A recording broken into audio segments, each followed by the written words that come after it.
Muy buenas noches, queridos, amables televidentes. Bienvenidos una vez más a su programa Ni Más Ni Menos.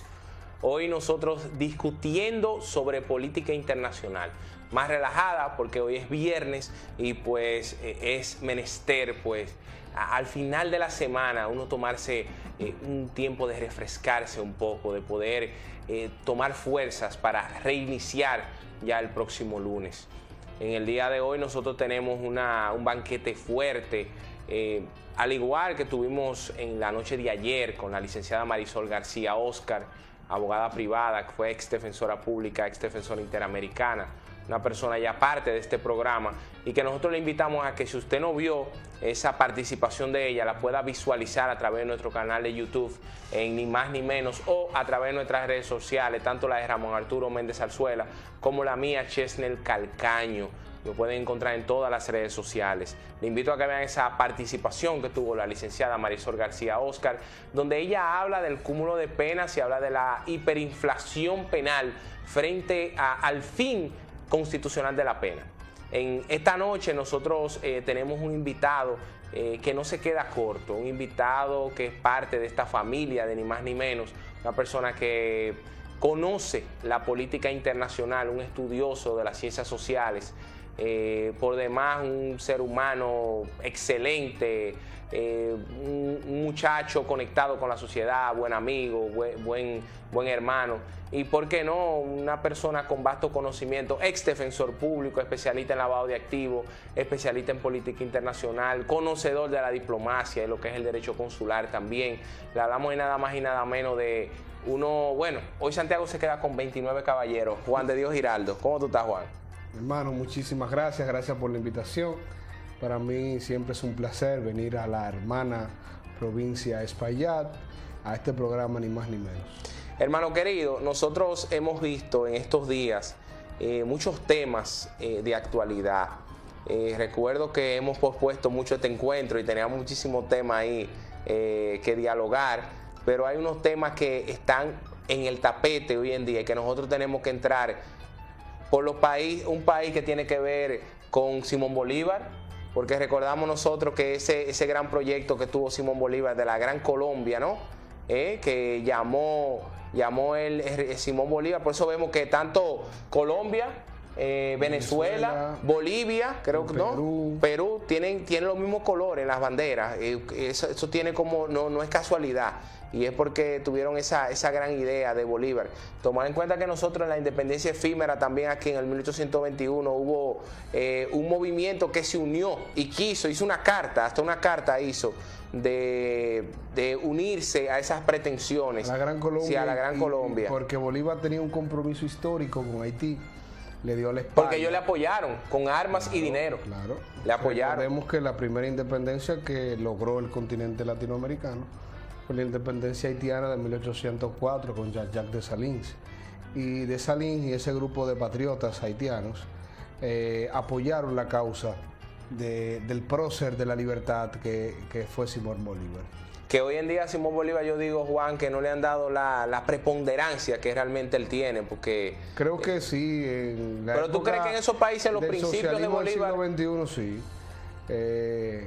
Por ejemplo, en Venezuela se exalta la figura de Bolívar. Sí, no, en Venezuela, claro que sí. Igual que la figura de O'Higgins en Chile, de Sucre, de José San Martín en Argentina, pero realmente de Miranda también en Venezuela. Entonces, realmente la figura de Simón Bolívar es el estandarte del prócer de la libertad de toda América Latina, y comparado con nuestro padre fundador, Juan Pablo Duarte. Juan, pero yo creo que todavía ese libro escrito por ese gran uruguayo que ya falleció, periodista, Las venas abiertas de América, que recordamos ese libro se hizo famoso con ese discurso del ilustre que fue el presidente de Venezuela, Hugo Chávez Frías, que hablaba, cuando levantó el libro, aquí habla de toda esa opresión y la esclavitud a la cual fue sometida América. Sí. Todavía las venas de América del Cono Sur están abiertas de par en par. De toda América.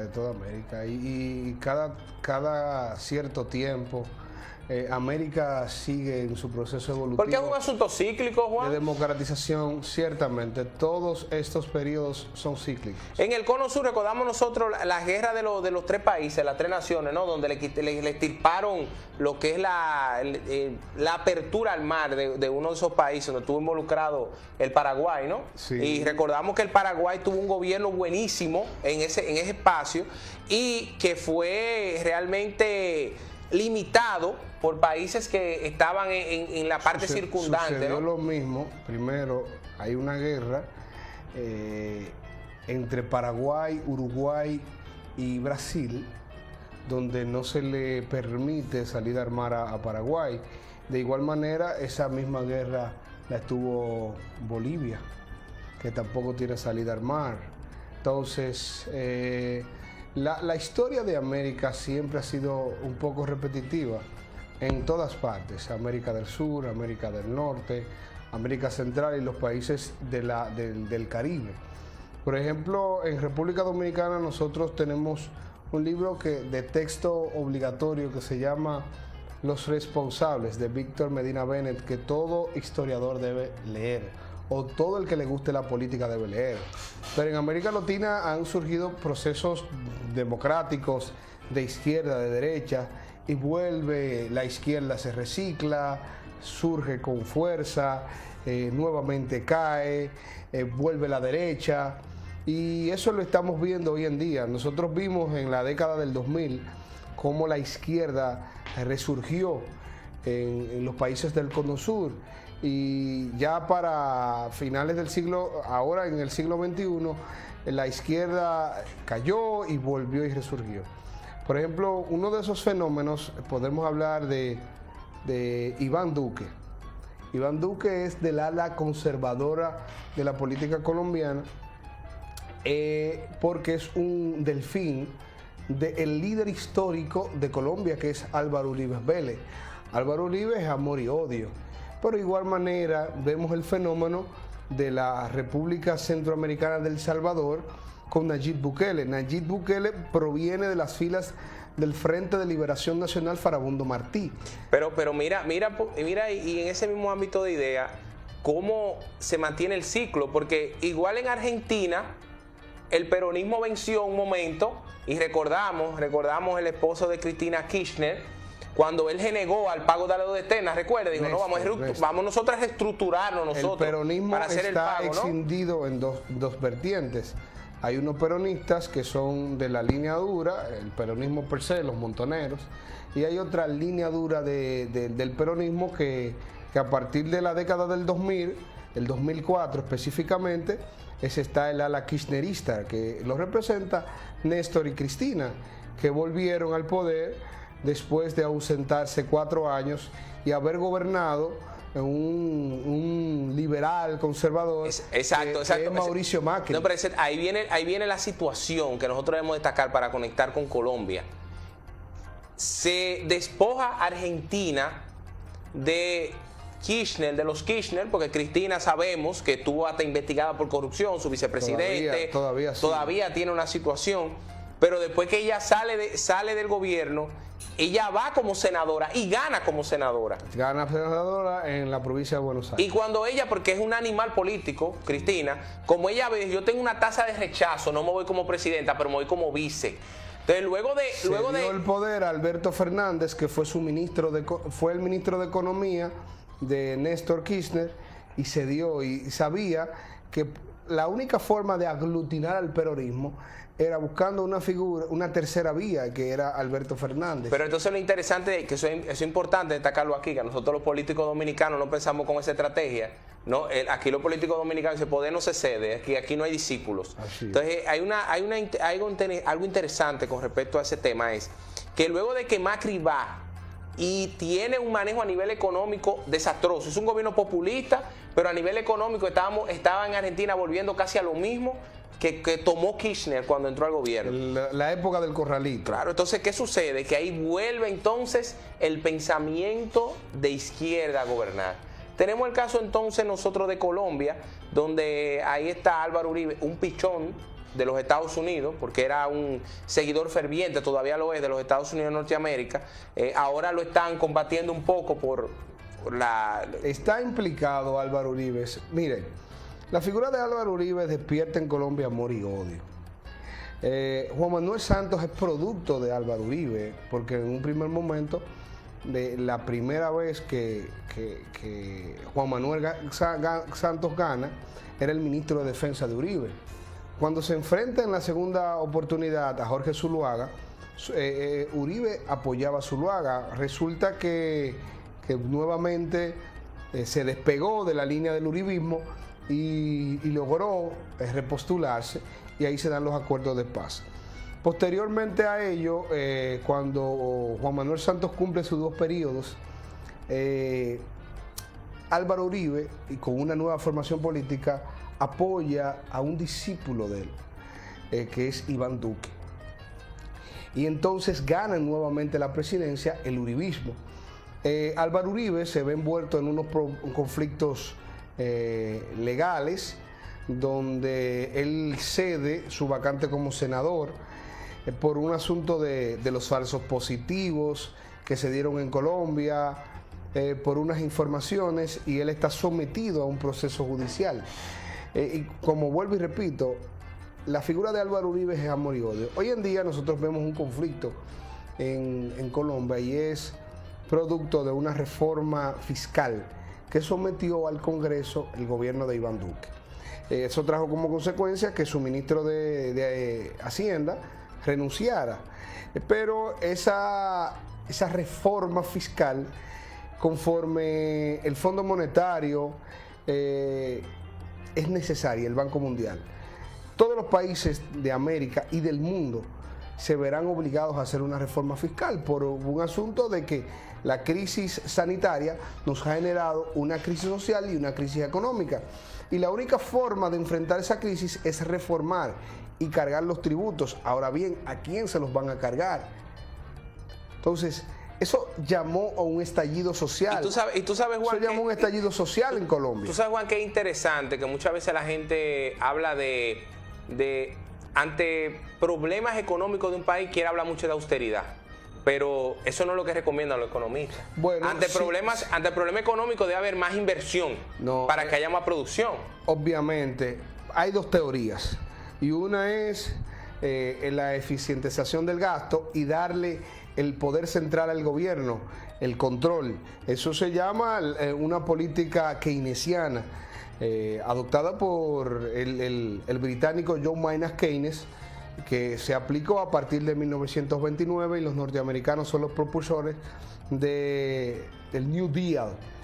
¿Qué implica eso? Bueno, que el gobierno toma control de la economía, es el eje central de la economía, y comienza a invertir en obras, en infraestructura, y eso genera en aumentar el gasto, pero un gasto razonado.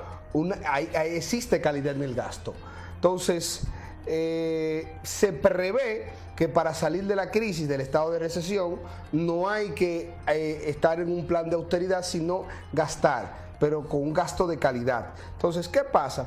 ¿Cuál es la receta que ha dado el Fondo y el Banco Mundial? Bueno, hacer una reforma fiscal, pero antes de esa reforma fiscal se debe observar cuál es el déficit presupuestario o la deuda que tienen los países. Hay que renegociar la deuda a los fines de conseguir un gran préstamo que rebaje los intereses y tú puedas invertir y pagar el servicio de la deuda a intereses más bajos. Entonces, eso es lo que se busca. En República Dominicana se está planteando una reforma fiscal en algún momento porque es necesaria, porque nuestra presión tributaria es una de las más bajas de América Latina. Cuando me refiero a presión tributaria, pagamos alrededor de un 13%. En otras partes de América Latina se paga un 18%, un 20%, un 22%. Entonces, en Colombia se llamó a hacer una reforma fiscal. Eso se echó para atrás porque hubo un estallido. ¿Qué ha pasado? Que va a haber un tema ahí. Hay grupos. Va a haber un tema ahí. Que hay grupos dentro del ala ejecutiva que ha represado a la población, y esa no es la vía.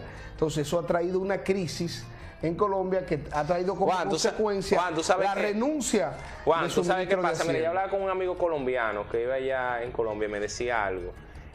Una de las cosas que llamó mucho la atención fue una declaración que hizo el ex ministro de Hacienda, el renunciante, donde él decía que una docena de huevos en Colombia costaba alrededor de 2.000 pesos colombianos. El cambio está sí, $1, te dan 3.600 pesos. Exacto, entonces ¿qué pasa? Que allá está a $2 la docena de huevos, que son como 6.000 pesos colombianos más o menos. Entonces, ¿qué pasa? Que eso, la población lo sintió como una burla. Como tú me dices a mí que está a 2.000 pesos colombianos cuando una docena de huevos me cuesta 6.000. Entonces, ¿qué pasa? Y eso yo le tengo miedo que pase en la República Dominicana también. Es que una reforma fiscal debe ir de la mano con un reajuste de los salarios. Sí, claro que sí, pero que hay un tema con esto, con la reforma que se está articulando. Y ahí que yo digo del asunto de la represión, Juan. Recuerden que estamos hablando de Colombia, de un país que viene de una guerrilla que está desarticulada, pero que sigue más o menos operando. No, las FARC está desarticuladas, pero está el ELN. El ELN, Ejército de Liberación Nacional. Exactamente, todavía no se ha desmovilizado. Que esa por gente, ejemplo, que esos son los que tienen, las plantaciones de coca. Los Estados Unidos han planteado, el presidente Biden ha planteado una reforma fiscal, pero la ha planteado en base a aumentar los impuestos a los más ricos, que es el 1% de la población norteamericana. Entonces, la carga tributaria no puede ir a los más desfavorecidos. Pero que hay un tema con eso, porque mira qué pasa, aquí los ricos, no solo aquí, eso pasa en todo el ala de América. Hay muchas excepciones. Los ricos no pagan impuestos, porque los impuestos, el ITEVI ellos lo pasan, por ejemplo, lo pasa el consumidor final, y ellos son beneficiados de exenciones de impuestos en la electricidad, en el combustible, en la traída de mercancía. Hay muchos vacíos realmente. Por ejemplo, la elusión fiscal no es un delito, no es una evasión, es como su nombre lo dice, elusión. Es una vía que encuentra el comerciante porque legislativamente no está facultada o no está inscrita en un código. Entonces, cuando tú eludes, es un subterfugio que tú utilizas para no pagar impuestos. Pero eso no es una sanción, sino un vacío en la norma. Entonces, muchos empresarios utilizan la figura de la elusión porque la legislación dominicana, por ejemplo, no pudiera estar conteste con los nuevos tiempos, y así pasa en América Latina. Pero el punto fundamental es que los países, antes de abocarse a una reforma, deben hacer un análisis consensuado en todos los que intervienen, pero también racionalizado en cuanto a las subvenciones, los subsidios, porque muchas veces, muchas de esas cuestiones, queremos hacer una reforma para aguantar el sinnúmero de subsidios que tenemos. Juan de Dios, yo quiero que tú me analices un poco la proyección del aumento de lo que nosotros llamamos asistencia social, y que tú me lo analices a la luz de el caso España y Grecia con respecto al aumento del asistencialismo y lo que pasó con esas economías. Pero yo creo que tú lo hagas luego de una breve pausa comercial, así que no le cambie.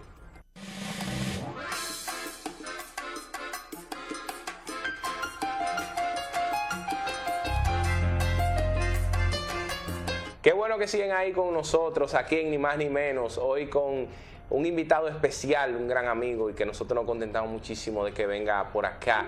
Saludos fraterno al productor ejecutivo de este programa, Ramón Arturo Méndez Zarzuela, que nos está viendo desde la comodidad de su hogar. Un fuerte abrazo para él. Para mí siempre un placer, Juan, que tú estés acá. Y antes de la pausa, nosotros dialogábamos sobre el aumento del asistencialismo, Juan. Hay una frase muy conocida que dice: enséñame a pescar, no me des peces, porque cuando me alimentas un día solo me sirve para ese día, pero si me enseñas a pescar podré comer todos los días.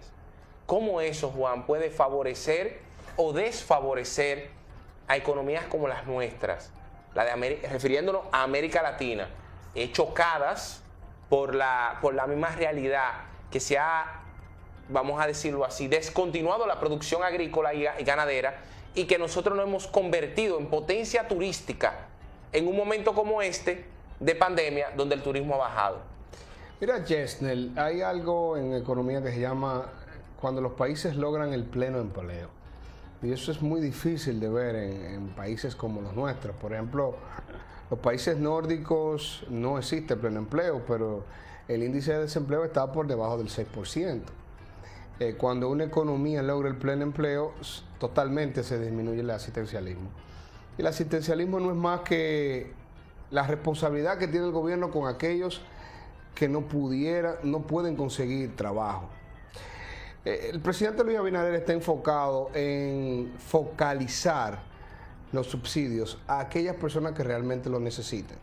Y es una mano amiga que del Estado, porque muchas veces no se crean de manera reiterativa los puestos de trabajo que necesita una sociedad, y por vías de consecuencia el Estado debe asistir porque somos un Estado democrático y constitucional de derecho, y además el Estado o la República Dominicana tiene un sinnúmero de derechos fundamentales que están inscritos en nuestra norma sustantiva, como es el derecho al trabajo, el derecho a la alimentación, el derecho a la salud.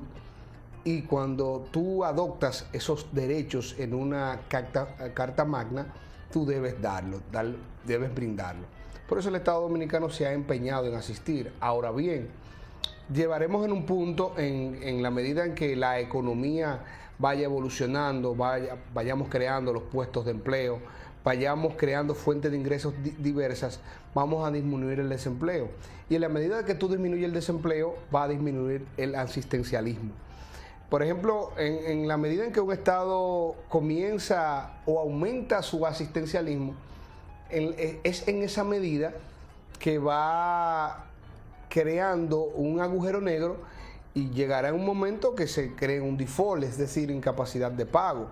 Porque mientras más tú asistes a un sinnúmero de gente, tú dejas de generar y tienes un dinero solamente para destinar a asistencialismo.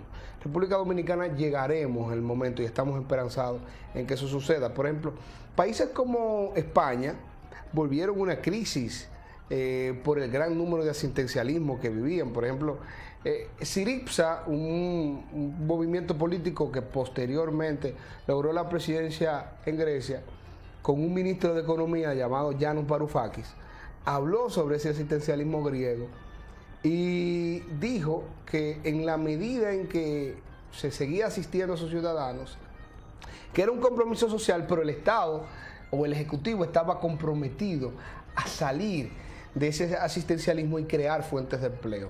Porque el Estado está para crear las condiciones, no para dar, sino para crear los empleos. Entonces, estamos envueltos en una crisis. El gran compromiso es salir. Por ejemplo, Latino Barómetro, el Banco Mundial, el mismo Banco Central de la República Dominicana estableció que nosotros crecimos un 6.8% en este último trimestre. También debemos agradecer el dominicano del exterior, porque en el mes de marzo rompimos récord y remesaron hacia República Dominicana casi $1.000 millones, que es un gran sostén de la economía. Pero el gran compromiso que eso hay que decirlo, hay que decirlo.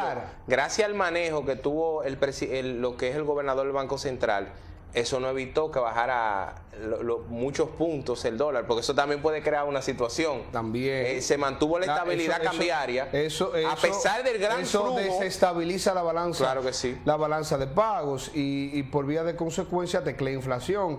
Y en República Dominicana el nivel de inflación se ha mantenido. No ha existido esta inflación, se ha manejado bien. República Dominicana está en un periodo de crecimiento. Y eso es lo que esperamos, que se regeneren los empleos, se creen más empleos y logremos en una etapa de pleno empleo, y de que el dominicano por sí mismo se cree las condiciones para que se limiten esas subvenciones. Y la Presidencia de la República está concentrado en eso, focalizar a que realmente lo necesitan. Y se está en un plan de desarrollo para lograr que los y las dominicanas puedan tener el medio de subsistencia para echar adelante su familia. Que eso es lo que se quiere, y no se logra en poco tiempo, porque estamos en un momento de devastación, vamos a decirlo así, y estamos tratando de recuperar las grandes crisis también, claro que surgen los grandes retos. Claro que sí, claro. Vemos la crisis y después el crack del 29, exacto, ahí vino una bonanza grandísima, que hay que recordar la bonanza de los millones en la Sultana del Este, con la subida del precio del azúcar. El crack del 29 dio al traste. Primero, las crisis son devastadoras. Primero, transforman las ideologías. Porque la crisis del 29 es el que lleva al nacionalsocialismo, al gobierno de Alemania, con la República de Weimar. Oye, las grandes crisis. Pero posteriormente vamos a una Segunda Guerra Mundial y ese New Deal proyectado en el mundo es que lanza esa gran ebullición y esa política neo-keynesiana que se estancó en la década de los 70 y se tomó un nuevo modelo que fue el de los Chicago Boys y la política de desregulación de Milton Friedman, abocada por el presidente Ronald Reagan, que llegó a su punto de culminación en la década de los 90, que también surgió una gran crisis, y nuevamente se volvió a un periodo de crecimiento porque todo esto es cíclico. Se dio la crisis del 2008 y volvimos nuevamente. No, y que el capitalismo se alimenta de las crisis, el capitalismo se alimenta de eso, de las crisis, de crear escasez. Luego que se crea la escasez, entonces viene la producción. Con la producción eso genera empleo, genera un sinnúmero de bienes y servicios. Ciclos económicos. Hay ciclos económicos. Y eso mantiene la estabilidad del capitalismo. Ahora, Juan, tú trataste un tema que a mí me llama mucho la atención, que es un tema de mucha actualidad. En este país se ve muy poco eso de que un político se retire. Aquí el político se retira cuando le llega la muerte, porque recordamos aquel gran cacique, Joaquín Balaguer Ricardo, que todavía en ceguera continuaba con deseos de volver a lo que era esa silla presidencial. Y me llama mucho la atención, Juan, este giro que ha dado la política española, donde Iglesias, que lo recordamos como una persona con pensamiento liberal, un tipo con un pensamiento, podría decir, socialista, crítico de los reyes, de la manera, de la monarquía, de la manera como se estructuraba la monarquía española y ese dinero que se gasta en el mantenimiento de la monarquía española y con el descrédito que tiene la monarquía española sumada a la monarquía inglesa. Yo me pregunto, Juan, ¿y qué pasó que los españoles desregularizaron, le dieron la espalda a la Iglesia y a su proyecto? Bueno, sencillo, realmente el proyecto de Pablo Iglesias no llenó la expectativa, creó un movimiento en el año 2012 llamado Podemos, logró grandes escaños. Recordemos que España es una democracia parlamentaria, que la mayoría es el que elige el gobierno. En estos días el presidente del gobierno español es González, del PSOE. Entonces, ¿qué pasa? Que los españoles han vuelto nuevamente al gobierno conservador del PP. Pablo Iglesias estaba postulando por Madrid y su grupo Podemos, pero Podemos se ha subdividido entre otra organización que no comulgaba con los pensamientos de Pablo Iglesias. Entonces, a raíz de ello, sufrieron una derrota descomunal el pasado domingo y entendió Iglesias que su visión no sumaba a su partido político y renunció. Y eso regularmente sucede en muchas otras latitudes. Por ejemplo, Merkel ya llegó al final de su periodo y ya Merkel se retira, porque los políticos cumplen un ciclo. David Cameron igualmente, cuando era primer ministro británico, renunció porque no logró las expectativas. Theresa May, primera ministra británica, renunció porque tampoco cumplió con las expectativas y perdieron. Hoy en día es Boris Johnson el presidente del Parlamento inglés. Entonces, Pablo Iglesias entendió que su ciclo como político había concluido porque sus ideas no habían calado, y la sociedad madrileña entendió que la mejor opción de gobierno era seguir con el PP, que llegará un momento en que se constituyan mayoría y destronen al PSOE, el Partido Socialista Obrero Español, del gobierno español. Entonces, se recicla de esa manera Podemos, surge otra nueva figura, que deberíamos imitar los políticos dominicanos cuando hay que cerrar ciclos, y cuando no se crece políticamente o no se cumplen los objetivos políticos y se tiene años en ese trajinar y no se logra el objetivo, se debe dar un paso atrás y darle paso a otros que sí tengan proyección. Juan, pero la monarquía entonces se ha mantenido incuestionable. Yo creo que con ese movimiento... La monarquía se ha reciclado en cierta forma. La monarquía es una especie de ficción, porque es una república parlamentaria. Realmente quien tiene la facultad de todo el gobierno es el Parlamento español, igual que la monarquía británica. Entonces el Parlamento inglés es el que tiene... Sí, pero una ficción que cuesta mucho dinero al presupuesto. Realmente los ingleses, la monarquía les genera recursos, muchos recursos, por todo lo que implica, por todo la cuestión mediática, visitar Buckingham, le genera beneficios. En los ingleses. En los ingleses. No sé si en el caso de español sucede lo mismo. Juan, nosotros hablando de populismo, lo que es el populismo mediático, recordamos nosotros que en estos últimos años hemos visto como es el caso de Macri, como fue el caso del presidente, el presidente aquí en Brasil, que tenía una línea de locura con ese asunto del COVID. En Brasil se ha muerto muchísima gente porque el tipo ha sido muy irresponsable con el COVID. Pero es penoso, Juan, que cuando la gente pierde la credibilidad en el sistema partidario, nacen unos personeros que se hacen llamar vencedores, que vienen en son unos vengadores sociales. Exacto, con una idea de romper el sistema, que nos sirve, que esto, que lo otro. Y de ahí hemos encontrado nosotros muchísimas ideas. América Latina tiene muchos de esos personajes, esos vengadores sociales. Pero yo quiero que tú me hables de un muchacho, porque es un tipo joven dentro de la normalidad de los presidentes de estos países. De un país que ha sido golpeado mucho por la violencia, el narcotráfico y las gangas o las bandas. Estamos hablando nosotros de El Salvador, y vamos a hablar nosotros un poco ya en el siguiente bloque de Nayib Bukele, cómo ha ido degenerando eso y en qué momento está colocado ese país de El Salvador, que preocupa a la comunidad internacional. Pero eso luego de una breve pausa comercial, si los muchachos del máster así lo disponen. Así que no le cambien.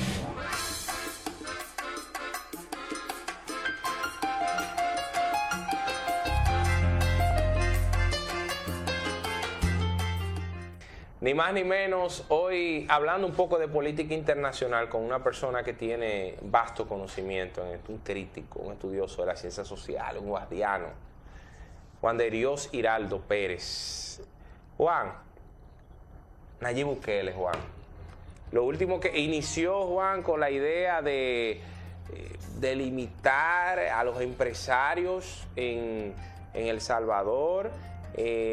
La población le vota un congreso a favor, porque es el asunto, ¿no? De que decía Ortega y Gasset, la rebelión de las masas, que las masas no saben lo que quieren, las masas irredentas.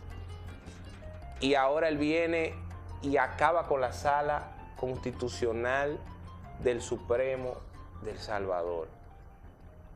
Destituye al procurador y dice que va a seguir acabando con estructura. Juan, pero eso me parece a mí lo que hizo Chávez en Venezuela. Tenemos que ver el discurrir histórico de Bukele. Bukele es miembro del Frente de Liberación Nacional Farabundo Martí. Recordemos que El Salvador vivió una guerra civil durante años. ese grupo de izquierda logró acabar con esa opresión. Posteriormente, el Frente de Liberación Nacional logra la presidencia de El Salvador con un periodista llamado Mauricio Funes, que posteriormente fue sometido a la justicia y condenado por actos de corrupción. Y el Frente de Liberación Nacional volvió y ganó la presidencia. Bukele viene del Frente de Liberación Nacional y con el Frente de Liberación Nacional ganó la alcaldía de su pueblo de origen y hizo un gran gobierno municipal y caló en la popularidad nacional. Posteriormente Bukele es expulsado del FNL y entonces con una fuerza en el 2019, con una agrupación política distinta, logra la presidencia porque el Frente de Liberación Nacional no logró el objetivo histórico, ni los partidos conservadores tradicionales llamaron la atención y da al traste con una tercera vía, lo mismo que surgió en Brasil, lo mismo que surgió en Venezuela, con un individuo antisistema y logró la presidencia. Y su discurso fue mano dura con las maras, surgidas en El Salvador, las maras salvatruchas. Mano dura. Y el nivel de criminalidad que debemos decir que la MS-13, Juan, la MS-13 se ha convertido casi en una agrupación política. Sí. Ellos se han convertido en una agrupación política porque ya ellos tienen un control tal en ese país y fuera de ese país. No, todo Centroamérica. Que con ellos hay que hablar, como dice uno. La MS-18. Pero resulta que el nivel de delincuencia ha bajado a mínimos históricos y eso le ha granjeado popularidad. Pero aparte de eso, es un político del siglo XXI que se maneja por las redes, destituyes a través del Twitter, nombra a través del Twitter, y eso ha calado en la población, a la población salvadoreña. Con una nueva formación política, el pasado fin de semana logró mayoría parlamentaria. Y la primera medida que tomó el gobierno fue, o el Parlamento, fue destituir a los miembros de la Corte Constitucional del Supremo salvadoreño. ¿Por qué? Porque anteriormente ese órgano constitucional le había dado sentencias en contra a Bukele. Y Bukele ya había... Tenía esa espinita ahí. Tenía fricción. Lo que hizo fue someter una moción de censura que la Constitución de El Salvador lo prevé en el artículo 186, que el Parlamento puede destituir y nombra un sinnúmero de faltas que cometan los miembros de la Corte Suprema. Juan, pero eso, igualmente, pero sin debido proceso. Es decir, se hace no como aquí, como un juicio político aquí. Hay que ver cuál es el procedimiento, pero si el Parlamento entiende, puede destituir. Igualmente con el fiscal general. ¿Qué pasa? La comunidad internacional se ha mostrado preocupada porque lo que tú mismo dices, y el debido proceso. Y los norteamericanos hablan algo del check and balance, frenos y contrapesos. ¿Quién le pondrá frenos y contrapesos al Ejecutivo?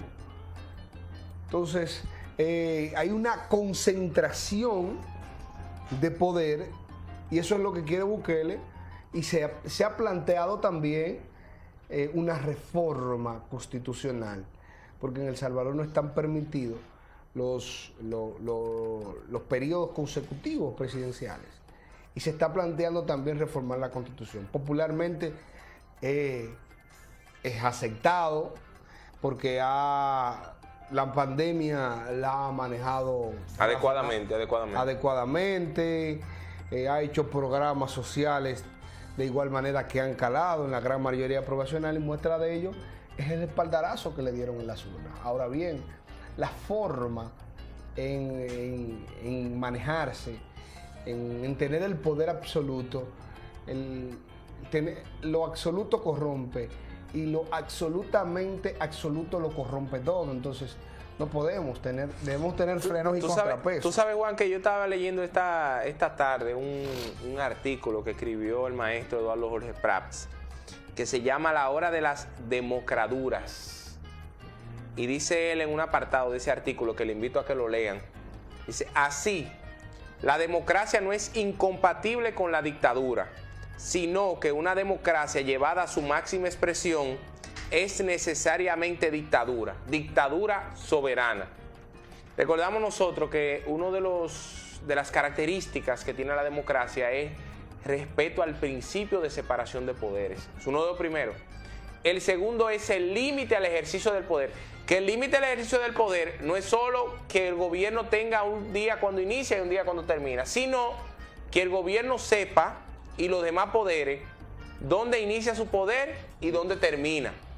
Entonces, el problema de estos países, Juan de Dios, que ha pasado en la República Dominicana también, que no hay un voto consciente, donde nosotros no debiéramos tener aquí un presidente que tuviera el Congreso, como decía el pasado presidente Danilo Medina: mi Congreso, mi Suprema Corte de Justicia. Y sabemos lo que pasó ahí. Sí, por eso me gustaba más el sistema de los 2 años. Tú en 2 años no me das un buen gobierno, yo te doy un voto de rechazo y te pongo los diputados y los senadores en contra. Me gustaba mucho más eso. Entonces yo creo que hay que tener un poquito de cuidado con eso cuando vienen estos populistas. Y en la República Dominicana, Juan de Dios, antes de la llegada del presidente Luis Abinader, hay que decirlo, había un rompimiento del sistema partidario. Había ese acercamiento. Mira que gente como Guillermo Moreno creía que se iban a enganchar de eso. Mira, nosotros, gracias a Dios, pasamos ese periodo, pero en el año 2019 República Dominicana estaba a punto de un estallido, porque el poder estaba concentrado única y exclusivamente en un Dios atribulado que creía que era el dueño del país. Y intentó de todas formas monopolizar, manejar la Constitución. Se hicieron todos los subterfugios para modificar la Constitución, pero gracias a Dios no sucedió y tenemos un presidente democráticamente elegido con un compromiso social en desarrollar el país. Y un presidente que ha logrado la inmunización, o va en camino de inmunizar al pueblo dominicano en tiempo récord. Conforme a parámetros internacionales estamos entre los 3 países que lograremos la plena inmunización en el año 2021. Ahora yo te voy a decir una cosa, Juan. Solamente por debajo de potencias como Estados Unidos, Chile y Uruguay. Yo te voy a decir algo ya, antes de irnos. Nosotros tenemos que saber de qué palo nos amarramos. Porque muchos criticamos a los chinos, pero los chinos fue que nos resolvieron el problema de la vacunación. Yo entiendo que al diplomático que tenemos aquí chino, de la China, representa a la China, nosotros debiéramos darle un reconocimiento como hijo adoptivo de la República Dominicana. Y al gobierno. Porque los gringos, a la vicepresidenta que maneja han hecho un excelente trabajo, pero debo decir que nosotros le quisimos tirar mucha lisonja a los gringos, y al final los gringos realmente no ayudaron en nada. Los países, las grandes potencias, han monopolizado, y eso es una gran crítica, han monopolizado la covacunación. El sistema COVA no ha funcionado para nada. Las grandes potencias han monopolizado y no ha habido esa reciprocidad. Solamente podemos reconocer a la República Popular China, que ha dado ese abrazo solidario a la República Dominicana, y gracias a ello tenemos los niveles de inmunización que tenemos hoy en día. Señor, el tiempo en televisión apremia, los muchachos están locos ya por sacarnos. Ahorita no nos querían mandar la pausa, pero ahora nos quieren sacar. Nada, muchas gracias, y gracias a ti, Juan, por estar aquí con nosotros nuevamente. Te espero pronto, porque para mí, yo aprendo muchísimo contigo. Señores y señores, recuerden, este compromiso de lunes a viernes, de 7 a 8 de la noche, ni más ni menos. Así que no se lo pierdan. Y en un momento, sin mucho rodeo, yo creo que viene Dalia por ahí, ¿no? Viene Luis Abreu a hablar de deportes. De autos, ¿no? Pero eso tiene que ver con deporte, claro que sí. Pasen buena noche y gracias. Estás en TNE Canal 58, tu canal de negocios y eventos.